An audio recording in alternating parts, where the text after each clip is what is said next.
Olá, seja bem-vindo a mais uma das nossas aulas. Nós vamos então agora para a segunda parte do capítulo 36 do livro de Gênesis. Se você não assistiu a primeira parte, eu peço que você pause este vídeo e vá assistir a primeira parte, senão o que vai ser dito aqui não vai fazer sentido para você. Bom, nós vamos falar então agora da narrativa harmonizadora, né? Nós já vimos aqui duas versões, né, vamos dizer assim, do texto, né? Nós vimos o texto original, né, que traz apenas a questão, né, do desfecho aí da narrativa de Esaú, né, e de Jacó, e aí vimos o que o texto sacerdotal, a camada do texto sacerdotal, ela agrega, né? Muito bem.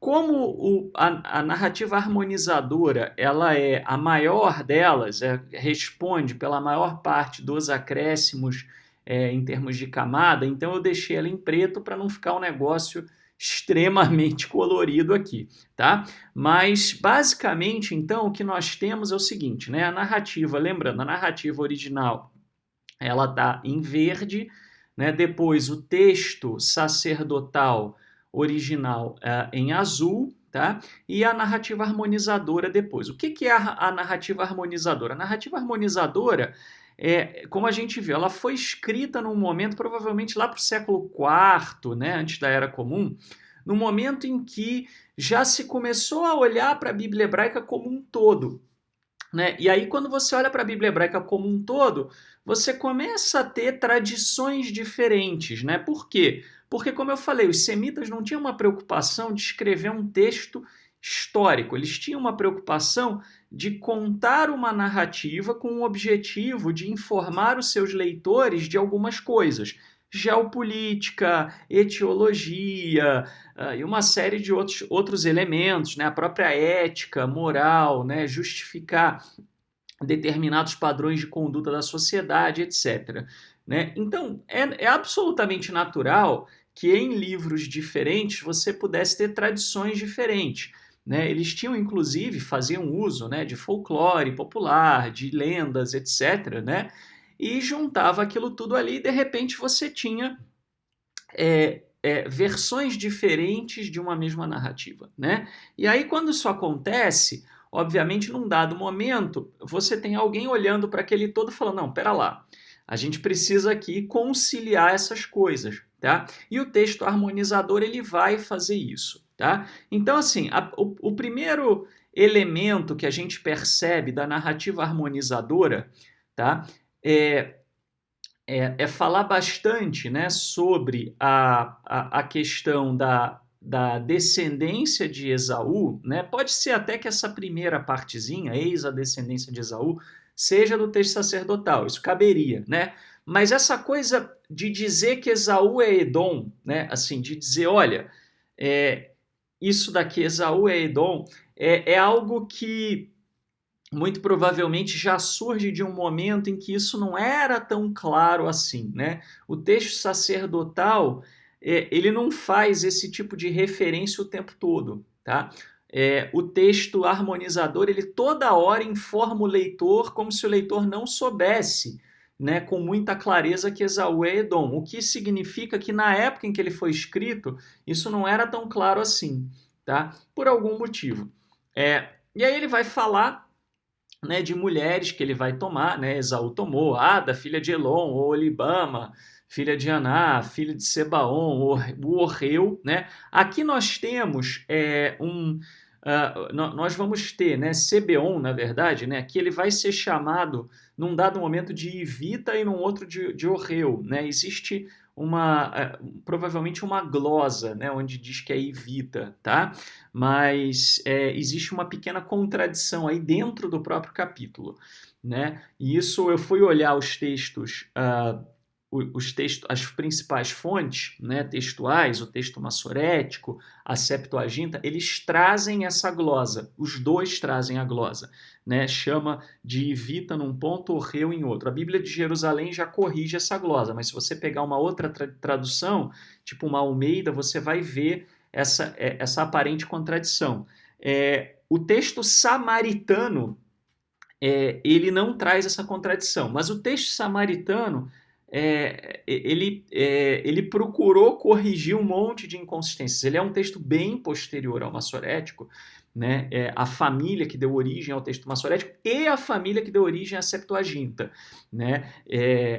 Quando a gente fala das famílias textuais, né? Você tem a família da Septuaginta, a família massorética e a família do texto samaritano, são as três principais, né? Então, você tem aí você tem aí uma tendência, né, na família do texto samaritano a corrigir coisas, né, e esse tipo de correção, de falta de pequenas glosas, pequenas diferenças, etc., ele é um sinal de que o texto foi corrigido depois, ou seja, ele é um texto mais novo, né?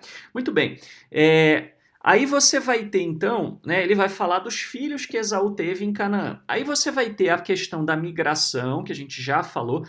Detalhe, tá? O que vocês estão vendo aqui em preto, esses subtítulos, são os subtítulos da Bíblia de Jerusalém. E eu às vezes, vocês vão ver isso em algumas aulas, às vezes eu deixo o subtítulo quando eu acho que se o texto for deixar o texto corrido, vai ficar muito confuso, né? Então, como aqui tem um monte de genealogia e o texto da Bíblia de Jerusalém está muito bem divididinho, né? Eu deixei, mas lembrando que isso aqui não é parte do texto original, tá? Isso que está em negrito, tá? Isso é o subtítulo da própria Bíblia de Jerusalém, da tradução, tá? Não há nenhum problema nisso, desde que você saiba que isso não é parte do texto, tá? Original. Bom, aí ele vai falar da descendência de Esaú, de novo, ó, pai de Edom, né? Edom aqui no sentido dos edomitas, né, da nação de Edom, na montanha de Seir, né? Em algum momento, Esaú, a figura de Esaú, ela é amalgamada, né, como descendente comum dos seiritas e dos edomitas, né? E possivelmente o texto harmonizador ele está fazendo um pouco isso, tá? Aí você vai ter uma coisa interessante, né, que é agregada aqui no texto harmonizador. O texto harmonizador ele traz muito genealogias de mulheres, né? Ele dá uma bela de uma enfeitada nesse aspecto. Mas você tem aqui uma referência a Amalek, né? Amalek que vira, então, filho da concubina de Esaú, né? Assim, é uma forma de você ter uma certa polêmica contra Amaleque, né? De você ter em Amaleque aí realmente, né, você espizinhar Amaleque e coloca ele como filho de uma concubina. Por quê? Porque os filhos das concubinas eles eram menos importantes do que os filhos das esposas diretamente falando, né? Ainda alguma exceção a isso se ele fosse perfilhado pela esposa, né? Assim como a gente vê nas tribos de Israel, né? Que as esposas de Jacó, elas perfilham os filhos das concubinas. Porém, vamos dizer, aqui não, né? Aqui não tem. Então, para realmente rebaixar Amalek, né? Amalek que era uma espécie de uma tribo nômade, muito provavelmente muito violenta, né? Teve alguns embates aí muito grandes com os israelitas, e eles desapareceram da história, né? A gente não tem dúvida de que eles existiram, né? Porque você tem muita polêmica contra eles na Bíblia hebraica e não faria sentido você ter tanta polêmica contra um grupo inexistente. Ninguém se daria esse trabalho todo, né? Nenhum escriba se daria esse trabalho todo. Então a gente sabe que eles existiram, mas eles foram varridos do mapa, né? Como tantos outros grupos nômades, né? Provavelmente desapareceram, alguns nem citados na Bíblia não são, né? E simplesmente desapareceram porque eram grupos menores, tá? Aí você tem, né? O Olibama, né?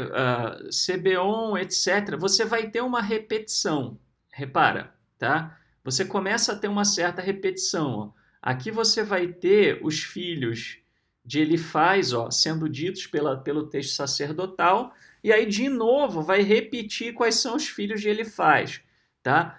E aqui isso daí tem um motivo, né? O harmonizador ele está pegando duas fontes diferentes e combinando, né? Aqui eles aparecem como chefes de Edom, como uma espécie de líderes tribais, tá? Eu não vou ler todos os nomes porque isso não tem não tem tanta importância assim para a gente ficar perdendo muito tempo com isso.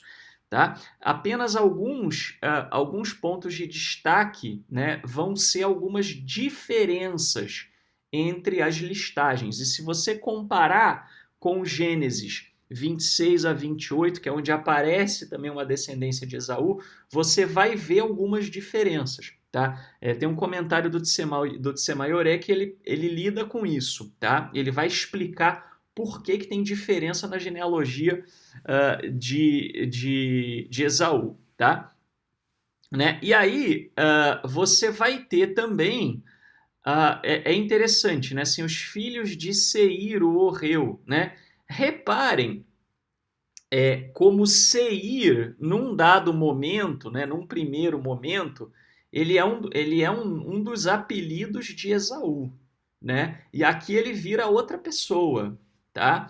Então, assim, é lógico que se você quiser encontrar uma justificativa para isso, você pode sempre dizer, né? Que assim, Esaú tinha um apelido e deu, né? Alguém deu o nome do filho, do apelido que Esaú tinha, mas não era um negócio, né? Assim, não é a hipótese mais provável. Mais provável é que houve uma amálgama mesmo de personagens, tá? Então, assim, muito provavelmente os horreus, eles foram um povo que os edomitas expulsaram, né? E aí o harmonizador, ele encontra um problema, que é o seguinte, pera lá, se a Bíblia hebraica, né, se os patriarcas viveram tanto tempo atrás assim, como é que eu justifico, né, que os edomitas expulsaram os horreus, né, para fora aí da região do Monte Seir? Porque isso acontecia o tempo todo. Esses povos eram pequenininhos, eles expulsavam, desterravam um ao outro o tempo todo, né? Então, assim, como é que eu justifico um negócio desse?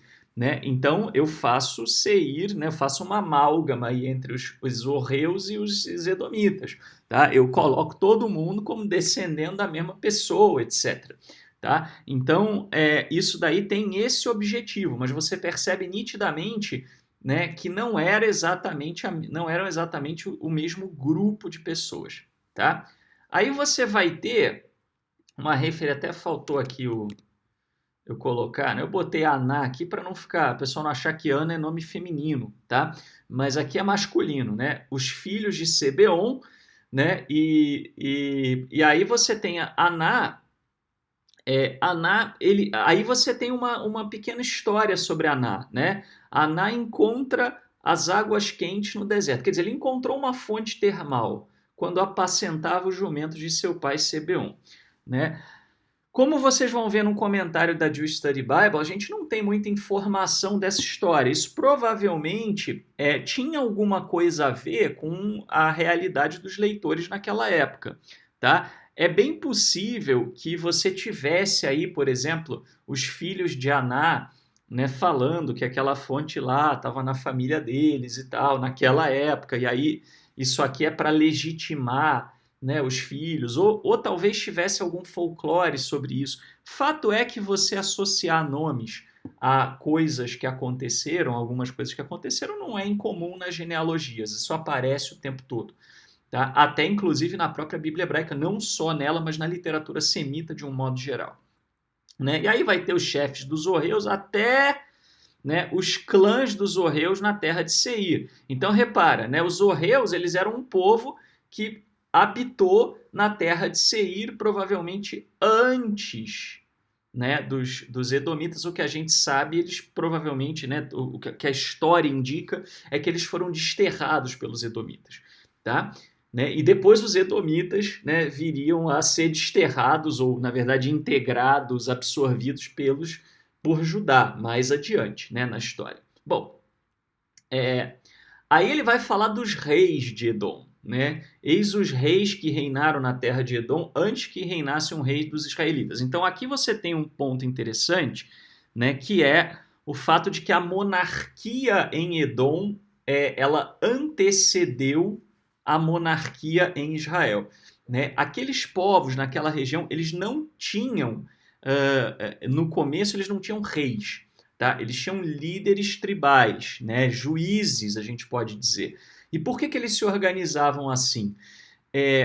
Muito provavelmente isso tem a ver com a época em que o Egito dominava aquela região, né, lá de Canaã.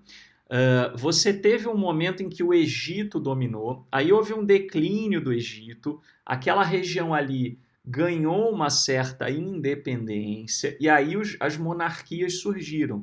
Depois vieram os povos do norte e tornaram os reis vassalos, né? Mas o desenvolvimento da monarquia, de um modo geral, naquela região ali, tem a ver com isso, com o declínio da influência egípcia, e eles começaram a se rebelar e começaram, então, né, a ficar independentes, e aí, num dado momento, surge uma estrutura monárquica.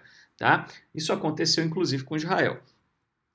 Mas o que é interessante aqui é que, embora ele fale da monarquia, né, a gente vê que o texto harmonizador ele está combinando coisa de novo, né? Por quê? Porque ele não vai descrever uma monarquia. Repara, né? Em Edom reinou Belá, filho de Beor, e sua cidade se chamava Danabá, ou Danaba, enfim.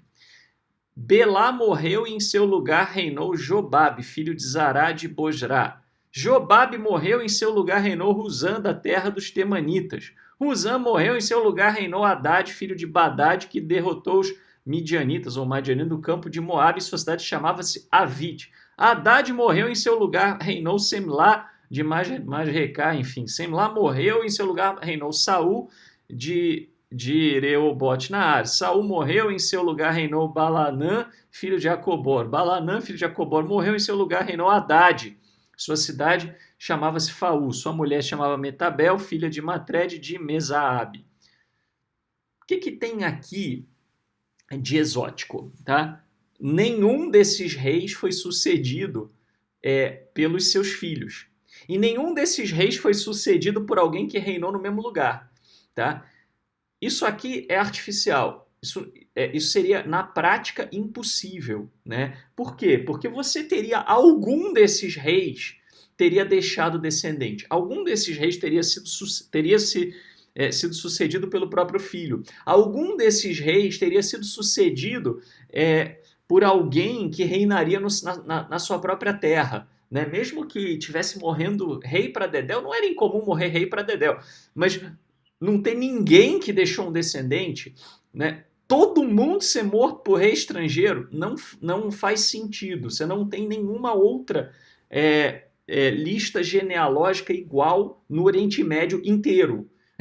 Em toda a história do Oriente Médio, você não tem nada igual a isso. Tá? Então, a gente tem que desconfiar pela própria característica do texto harmonizador, que na realidade isso aqui muito provavelmente, acho que a Jewish Study Bible é que fala disso. Isso aqui provavelmente era uma lista de juízes.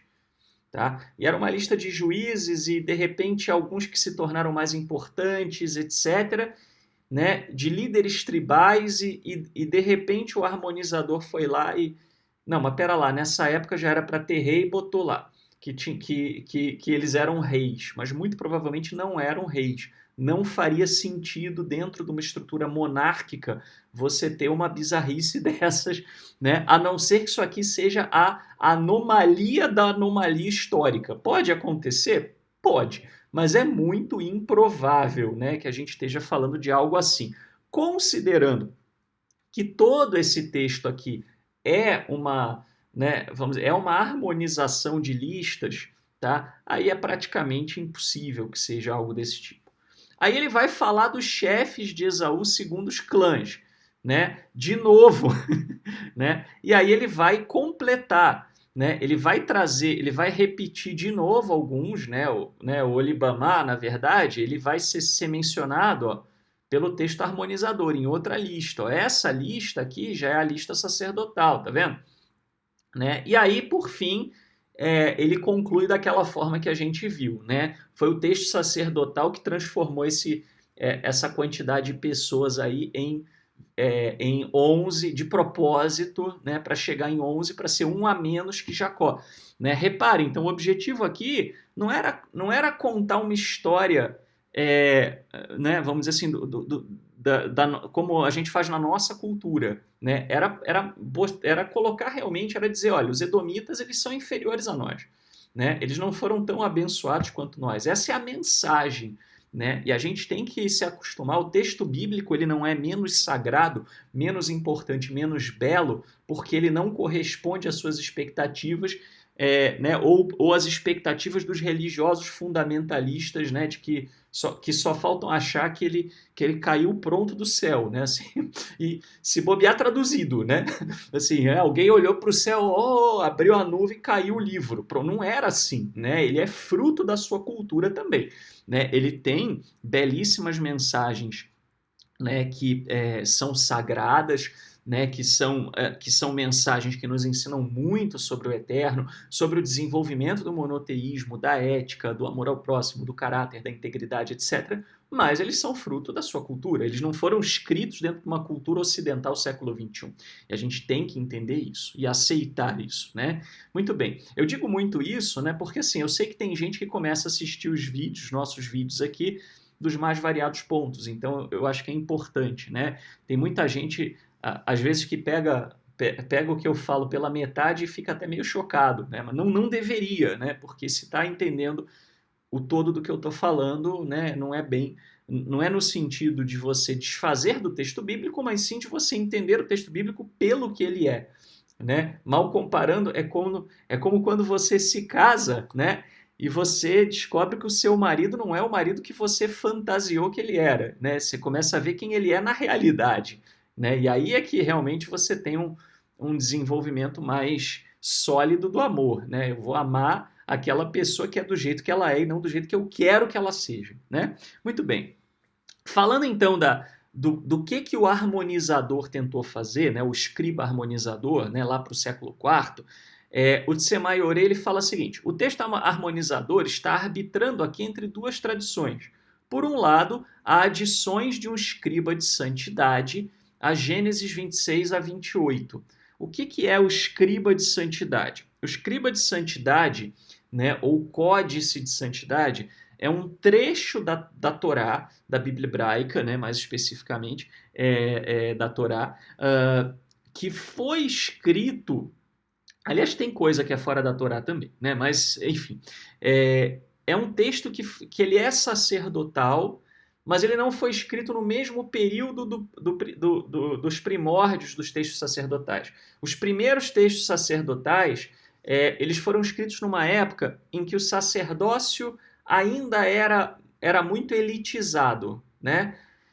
Aí você tem o Códice de Santidade, que já é um texto sacerdotal posterior, um pouco, e que foi escrito por um escriba sacerdotal que já pegou essa coisa da santidade sacerdotal e já replicou para o povão, né? O povão inteiro tem que ter santidade, não é só a casta sacerdotal distante do povão. O povão inteiro tem que ser mais focado nas práticas de santidade.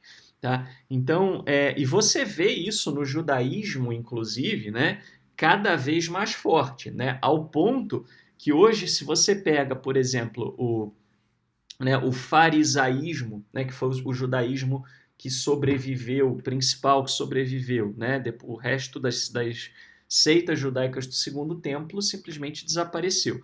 E aí, vamos dizer, se você for pegar, por exemplo,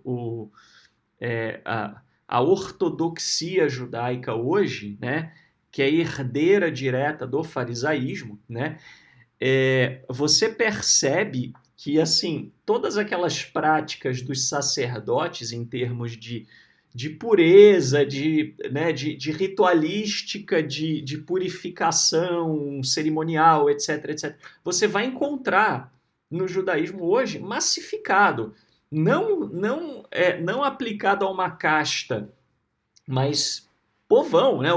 Inclusive, né, a própria liderança, né, judaica ela é laica, ela não é sacerdotal hoje mais, né? Hoje ela é laica. Os rabinos eles são considerados especialistas na lei judaica, né, e não na Bíblia hebraica, mas na lei judaica, que é outra coisa completamente diferente, né? Em pequena parte baseada na Bíblia hebraica, né? Muitos, inclusive, conhecem pouquíssimo da Bíblia hebraica, mas eles são como se fossem advogados, né? É como se ele fosse um bacharel em direito, né? Ele entende das leis, ele não é um sacerdote, né? Diferente de você ter, por exemplo, no cristianismo, né?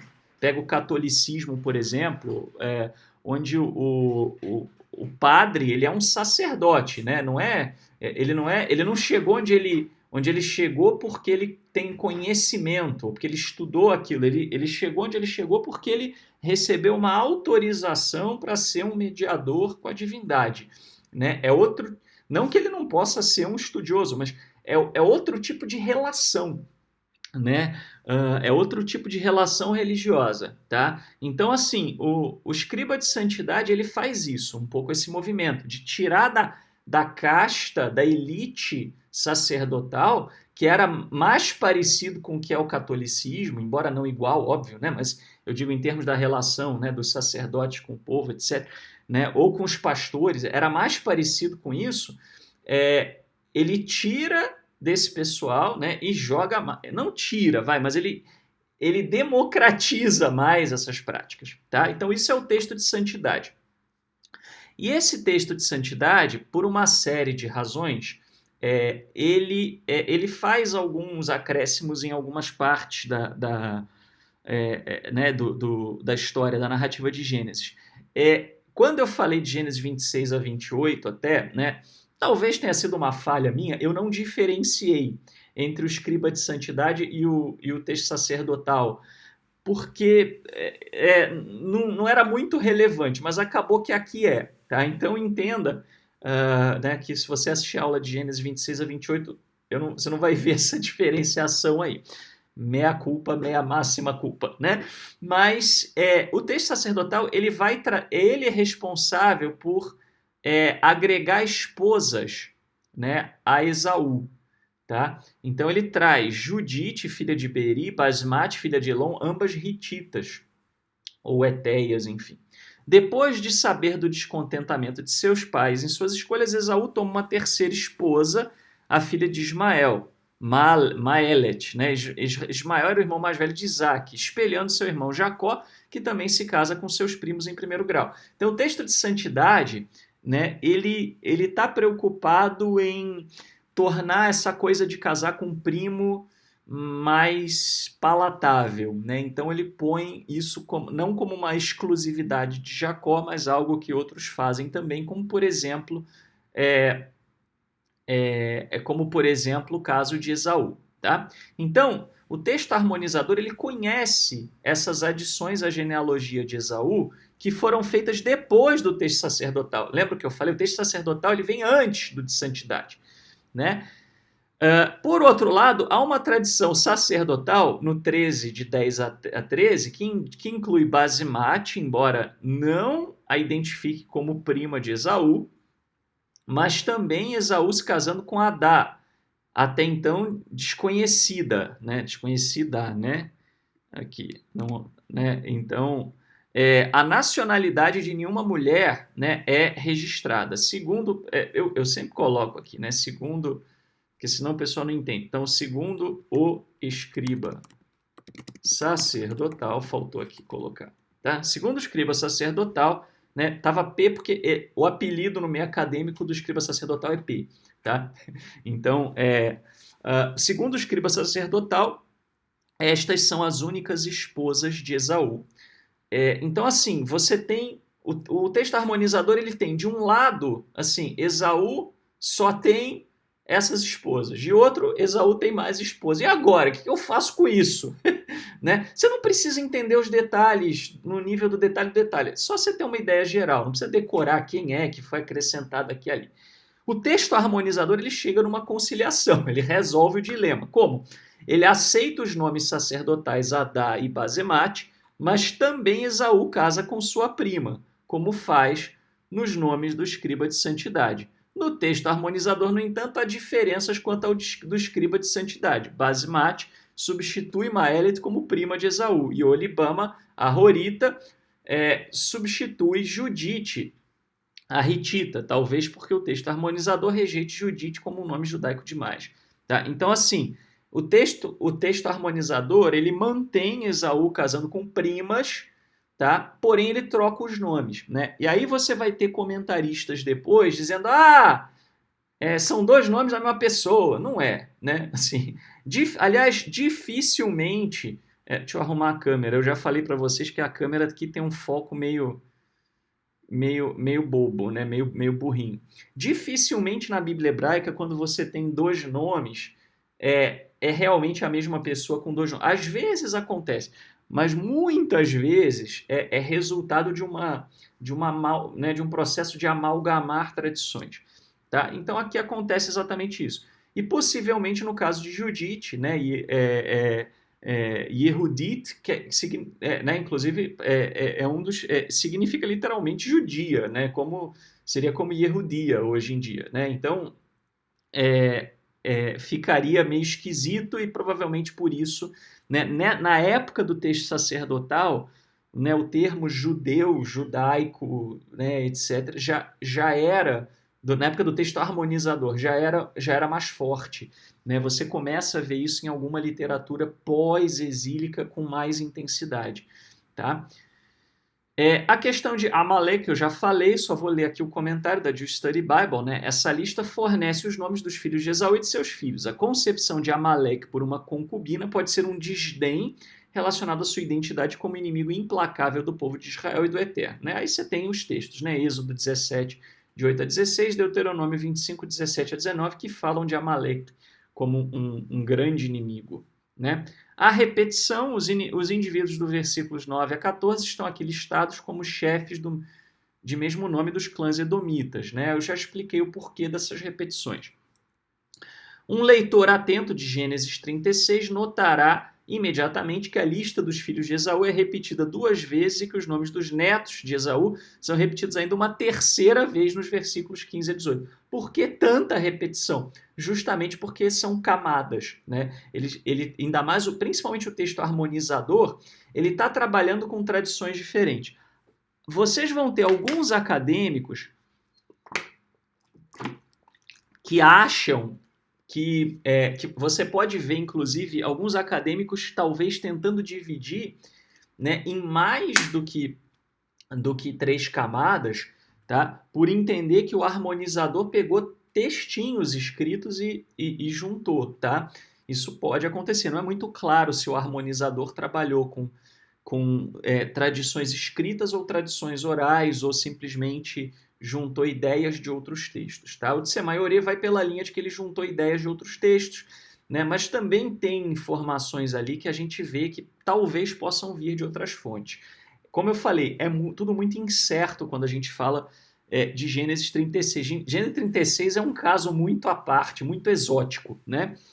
Uma pista para a natureza composta do capítulo 36 é a repetição resumida no versículo 9. Esta é a história das gerações de Esaú. Você vê que isso aparece várias vezes, que ecoa o versículo 1. Talvez até um desses seja do texto sacerdotal e outro seja do harmonizador. Repetições retomadas geralmente indicam inserção de material posterior. A Jewish Study Bible vai falar dos clãs de Seir. Né? Esta é uma lista dos indivíduos e dos clãs de Seir, o Orreu. De acordo com Deuteronômio 2,12, um grupo chamado Orreus habitava a terra de Seir antes que os descendentes de Esaú os exterminassem. Né? Mas você repara que a própria Bíblia hebraica dá a entender essas coisas. Né? A própria Bíblia hebraica ela tem histórias diferentes, ela diverge, né? As histórias dentro dela não são necessariamente lineares. A identidade exata desses Orreus, se, por exemplo, eles são os mesmos que os Urreus, conhecidos de fontes cuneiformes, ainda é assunto de debate. Você tem algumas fontes cuneiformes, né, fontes acádias, etc., que falam de um povo chamado os Urreus. Provavelmente é o mesmo povo, mas nós não temos certeza disso, porque tem muito pouca informação. Tem muito pouca informação porque eram povos pequenininhos que foram exterminados. Aí você teve o exterminador do povo, o cara que exterminou o exterminador do povo, aí o cara que exterminou o exterminador do povo, aí veio o outro que dominou geral. Teve povo que desapareceu sem deixar vestígio. Tá? Isso é fato. Numa época ainda mais que a escrita era muito complicada, né? Então, assim, você tem coisa, a gente tem que aceitar que tem coisa que não é, que simplesmente sumiu, né? A gente não tem informação hoje. Observe que Zibeão aparece no versículo 2 como o nome de um Ivita, né? Então, foi aquilo que eu falei, em alguns aparece como, né, num trecho, no 2 ele aparece como Ivita, mais adiante ele aparece como Orreu, provavelmente é uma glosa. A questão da descoberta de Aná, nada mais se sabe sobre a descoberta enigmática de Aná. O relato, na verdade, parece uma alusão. O relato parece uma alusão a uma história bem conhecida pelos ouvintes originais, né? É o que eu falei. A história provavelmente se perdeu. E aí o comentário da IVP, Bible Background Commentary, uma maneira de distinguir pessoas com o mesmo nome em uma genealogia é fornecer um breve comentário com base em sua carreira. Né, ver o caso de Lameque, 4, 19 a 24 e 5, 25 a 31. Aqui, Aná se distingue de seu tio pelo adicional, né, na verdade é pela informação adicional de que ele descobriu uma fonte termal, um fenômeno natural que poderia ter beneficiado o clã. Pode ser uma tentativa de diferenciar os dois. Aná, que muito provavelmente na origem era uma pessoa só. Né? Muito bem. Aí a questão para a gente encerrar, né, dos reis ou juízes foi o que eu falei, né? Aquela lista de reis exótica. Lembra que um matou o outro, que matou o outro, que matou o outro e todo mundo reinando em lugar diferente. A Jewish Study, eu trouxe dois comentários, um da Jewish Study Bible e outro da Oxford. Eu sou mais pela linha da Jewish Study Bible. Nenhum dos reis aqui, listados aqui sucedeu seu pai, e capitais diferentes são dadas para diferentes governantes. É provável que os reis listados aqui fossem mais como os líderes não dinásticos, conhecidos como juízes no livro bíblico com esse nome. Quer dizer, era provavelmente líder tribal e não uma dinastia monárquica. Tá? Comentário da Oxford Bible Commentary: os edomitas são conhecidos pelas evidências da arqueologia de que se estabeleceram em seu território antes da chegada de Israel em Canaã. A gente sabe que isso é verdade, isso realmente aconteceu, e que eles adquiriram o status de monarquia antes de Israel. Fazer isso é plausível. Números 20 e 14 mencionam um rei de Edom nos tempos de Moisés. Então, realmente, Edom provavelmente teve rei antes. Edom era mais forte, né, num primeiro momento, depois se torna mais frágil, depois volta a se engraçar, né? Que sua monarquia era a princípio não hereditária, como declarado em Gênesis, né? Versículos 31 a 39 aqui desse capítulo, é interessante à luz dos estudos recentes da história primitiva de Israel, né? A Oxford Bible Commentary só fala assim, isso é bem exótico, é bem interessante. A Jewish Study Bible fala, não, isso daí provavelmente é um ajuste textual. Eu sou mais da linha da Jewish Study Bible, expliquei isso para vocês. Não há nenhum tipo de semelhança com nenhuma outra lista monárquica, nem na Bíblia hebraica, nem na literatura do Antigo Oriente Médio de um modo geral. Então, muito provavelmente, né, a chance disso ser uma anomalia histórica é bem pequena, considerando a função do escriba harmonizador. Né? Bom, então vocês podem ter percebido, né, que esse capítulo ele é muito mais interessante do que parece, muito mais rico em informações do que parece, né? Mas para você realmente compreender o que está rolando e até perceber as nuances, as pequenas aparentes contradições, que na verdade eu não chamaria de contradição, mas sim de tradições diferentes harmonizadas, né? E o esforço e o porquê e quem fez. Tudo isso é muito legal, mas só aparece se você realmente se debruçar, né, e usar de fontes históricas, arqueológicas, etc., e tentar entender o texto. Né? Para a maioria das pessoas, elas passam batido e vão logo para a história de José. Nós iremos para a história de José no próximo capítulo, né? Mas antes disso, eu peço que, se você tem gostado da nossa série de estudos, se tem sido útil para você, para o seu crescimento, se você entende que é importante, então, né, seja também ético, né, e ajude, seja íntegro, ajude a gente também, retribua, né, o que a gente está pedindo é apenas isso, não prometemos nada para ninguém, riqueza, eu acho isso abominável, né, eu apenas entendo que se isso é importante para você, né, então ajude o nosso trabalho a continuar. Você pode fazer isso através de uma das contas que aparecem no seu vídeo. Muito obrigado e até o próximo episódio, se o Eterno assim nos permitir.